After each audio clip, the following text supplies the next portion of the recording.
Hi, I'm Daniel Chioco, an ambassador for ScholarshipAuditions.com, and I'm here with Clark Study. Yes, and I am also an ambassador and educational researcher for ScholarshipAuditions.com. Our goal in this presentation is to help students, their parents, and their teachers understand and navigate the college application and acceptance process for colleges, universities, and conservatories across the country.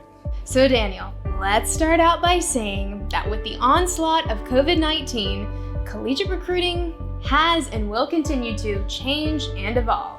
That's right, Clark. Scholastic music educators definitely face new challenges as they help students and parents through the collegiate music application and audition process. We'll specifically focus on the collegiate application, audition, and acceptance journey for performing fine arts students.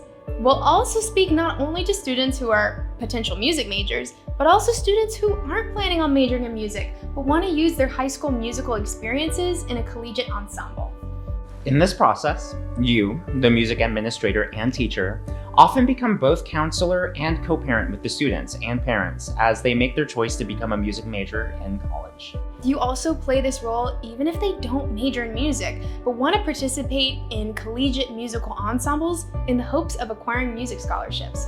So, let's share some research that has been gathered by ScholarshipAuditions.com that may help you help them in the area of curriculum. Okay, so first, let's talk about the mindset of college boards, presidents, deans, and recruiters. Number one, college is first and foremost a business, and a business has to make money in order to stay in business. So how does a college, university, or conservatory make its money? That is a great question. Colleges make money by, number one, solicitation for endowment funds. Number two, selling services. 3, procuring research grants. Number 4, research and selling and data. 5, publishing and selling products. And number 6, application fees. But first and foremost, obviously, the bulk of money made by colleges and universities and conservatories is through tuition and fees. By 2013, it's documented that the role of college president changed from scholar to CEO. The main presidential responsibility is to grow the financial bottom line and keep the institution in the black. In the 2016-2017 academic year, the National Center for Educational Statistics reported that U.S. public nonprofit institutions earned $330 billion. Whoa. Private nonprofit schools earned $180 billion, and for-profit institutions earned $8.5 billion. Add that up, and the total is $518.5 billion. That is a big business, and it helps explain why it's such an expensive venture for American families to educate their children. Daniel, in 2018, U.S. News and World Report identified that the single largest financial commitment of the average American family was no longer the purchase of a home, but the purchase of a child's education. And while the cost of college currently jumps 5% each year, by 2026, that rate will increase to between 7 and 9%. So that raises the question, how can we help music students move from high school into college programs when the music department's dean's primary responsibility is to realize a profit and not necessarily help students pay for their tuition? Yeah. So I have a little question for you. Can you guess how many ways college music departments make their profit? Okay, give me a second. Well, how about I give you a hint? So number one, they solicit endowment funds from supporters and alumni. Hey, I was just about to say that. I know you were, and you were probably gonna guess number two, they sell services such as master classes, camp, symposium, and ensemble weekends. Yeah, that was my number 2. And number 3, they sell showcasing. Wait, sell showcasing? Yeah, so music departments charge seniors to travel, set up, and showcase their musical theater, opera, and instrumental skills for Broadway producers, talent agencies, and the American Symphony League. I did not know that. So music departments are beefing up the revenues by finding students who aspire to be and then become performers and creators. That's right. And many colleges are looking for students not just for their musical knowledge and performance abilities, but also with an entrepreneurial vision, songwriting, and composing skills. Why is that? Well, because they've set up publishing companies within their departments to publish and record the works of their students not to mention their staff and alumni. Wow, so that's another revenue stream for colleges. I can see why songwriting skills could be just as strong an asset as musicianship and even performance. Oh yeah, in fact, several schools over the last 5 years have auditioned and offered scholarships to songwriters and rappers who, get this, have never taken a high school musical class or read a note of music in their lives. Whoa, world upside down. I know, they believe that the natural and unique songwriting and rapping abilities of these students will bring copyright and publishing royalties to the colleges. So, scholastic music educators, choral directors, band directors, and orchestra directors need to incorporate arranging and songwriting into their curriculum to give their students a competitive edge in the collegiate application and audition process. Over the past 5 years, students with these skills are in high demand. Nowadays, universities will often weigh a student's advanced placement theory credits less in the admission decision process than a properly structured songwriting submission. Music educators, you should be very aware of this trend. Music department recruiters want students who have a clear understanding of the many career paths they have in addition to being a performer or a teacher.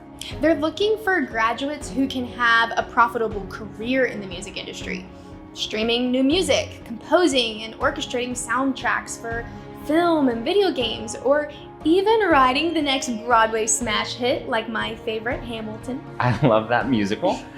In fact, many music department entrance exams now test for more than just music theory and music history. Here are some questions from entrance exams that are and will be taken by students this year. What are music royalties and how do they work? What is a music transcriber for a movie soundtrack? And what does one major in to become a music transcriber? Okay, so you want to be an opera critic. What do you major in and what salary can you expect? You're a musician who wants to work with special needs children in public schools. Do you major in elementary music education or in music therapy? You want to be a star. What do you study to become a jazz star, a Broadway star, a classical star, a country star, or a rock star? How do you get the string quartet you wrote out to an appreciative audience? Whoa, those are some big questions.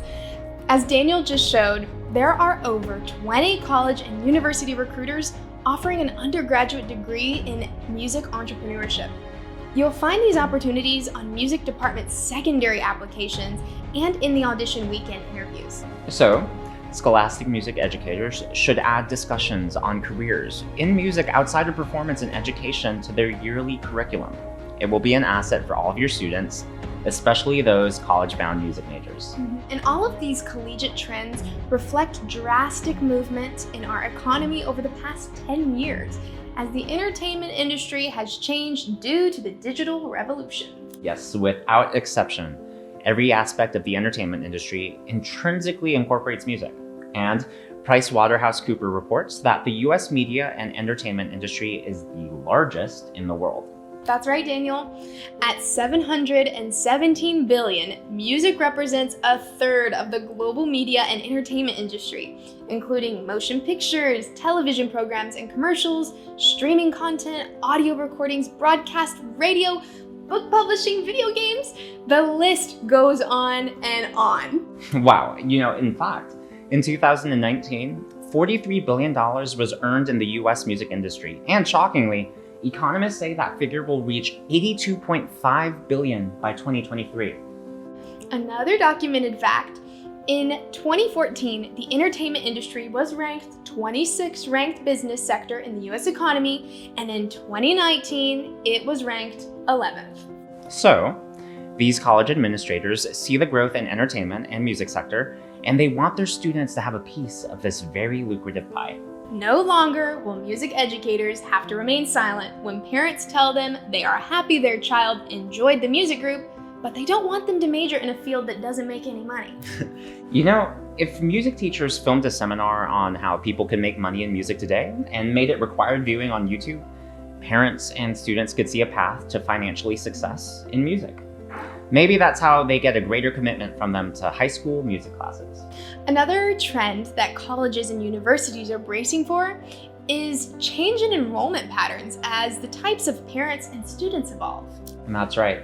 Colleges predict that applications from American students will decline in 2024. And those students who do apply are going to need more scholarship dollars to attend. This forecast presents two unique challenges for scholastic music educators. Number one, the parents, and number two, the colleges. Okay, so the first challenge will be working with the first wave of new millennial parents of students. These parents are overscheduled, overinvolved, and helicopter over their children's lives. Oh yeah, these are the parents that love to document their children's lives on social media. And at the same time, these millennial parents are likely to struggle financially. Part of the reason for this is that in 1980, the cost of raising a child was only 2% of the household income. And as of 2020, 23% of the household income goes toward the child. And these parents put more demands on the teachers, especially when it comes to their child's prospective major. There are more expectations, questions, and demands. Research predicts that millennial parents will expect the scholastic educator to play a significant role in the child's collegiate path, beginning with admission. Parents expect educators to have a formula to get their children in the right college and to find enough scholarship money to make that college affordable. And here's another factor that scholastic music educators will face in the very near future. College acceptance is becoming more competitive. And that's right. The competition to get into US colleges is becoming more and more worldwide. The collegiate community knows that millennial parents in the US are struggling financially. And as we've already learned, college is a business and it has to make a profit. So that means that these same colleges, universities, and conservatories are looking outside of the United States for students. This means that your students are not just competing against students in Dallas and Buffalo and Seattle, they are also competing against students in London and Shanghai and Tokyo. And historically, these foreign students have demonstrated the ability to pay full tuition. Research from the National Association of College Admission Counselors reveals that most international students will pay full tuition for all 4 years on day one of their freshman year.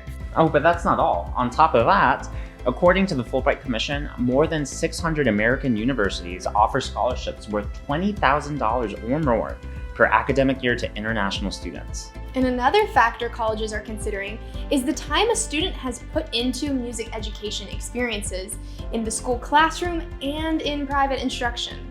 In fact, in its 2017 report, the International Society for Music Education stated that during the high school years, money spent on public music education and the amount spent on private instruction by parents were a direct correlation to collegiate preparedness and success. So the chart you see now breaks down these annual expenditures from local governments and parents on behalf of their high school students by nationality annually. As you review this chart, notice the amount spent by South Korean parents on their child's music education.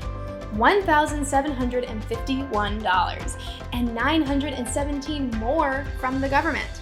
Japanese parents spend on average $1,216 annually, and public schools spend $718 on music education per pupil, and Chinese parents support each child's musical dreams with $846 per year, and the government chips in another $317. To elaborate on that point, over 70 million Chinese children are involved in music, and 30 million own a piano and take weekly private piano lessons. That gives you a strong understanding of how important music education is in China. When you compare that to the United States, where each year an estimated 28 million parents spend $287 and school districts spend $61 on music education for each of their 52 million school children, it seems drastically low. However, the history of excellence in American music education, the organized festivals, the state and nationally sponsored competitions among music associations, the rigorous music education standards, all of this brings U.S. scholastic performing arts students to a high performance proficiency level, maybe the highest level in the world. In the world? Yes, in the world. That's why the world wants to come to America for their collegiate education. All of this must have a direct effect on the American music collegiate enrollment process and the specific student decisions that these collegiate recruiters are going to make. And there's another factor that colleges are now forced to consider. How will music education thrive and survive during the COVID-19 pandemic and its effects on students during the coming academic years?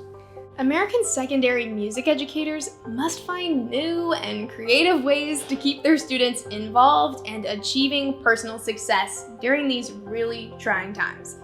The coming years will have a direct impact on the participation in music by these students in high school and college. During these trying days, the collegiate music education community must see the high school music teacher not only as a supplier of future talent, they must now partner in research, curriculum, and performance opportunities. And yes, even if those opportunities are virtual. Together, they can strengthen vital music education to every student in America, especially those seeking a career in music and the performing arts. Our subject has been the near-term and future trends of collegiate music department recruiting and how they affect scholastic music educators all across America. I would say that especially during this time of the pandemic, our motto should be to be determined. Yes, Clark, to be determined is the best theme for collegiate and scholastic music education communities. Okay, so let's sum up some final thoughts on these growing trends for our middle and high school music educators who seek to find a college home for their music students. So number 1, college is a business and it must make a profit. Number 2, there is money and growing money potential in the music and media industry in the United States. Number 3, in addition to being educational degree granters, colleges are now also industries of research, publishing, marketing, and sales. Number 4, college music recruiters are seeking more than just performers. They're also looking for creators and hope to find both qualities in each student. Oh, and number 5, college music recruiters anticipate working with millennial parents and their concerns. Number 6, with anticipated decline in potential enrollment from U.S. students, collegiate music recruiters are increasingly recruiting international students. U.S. students must compete for the same spots as these highly qualified international students. Number 7, COVID-19 is having an effect on the coming trends in collegiate music recruiting. How this will specifically affect the changing trends is to be determined.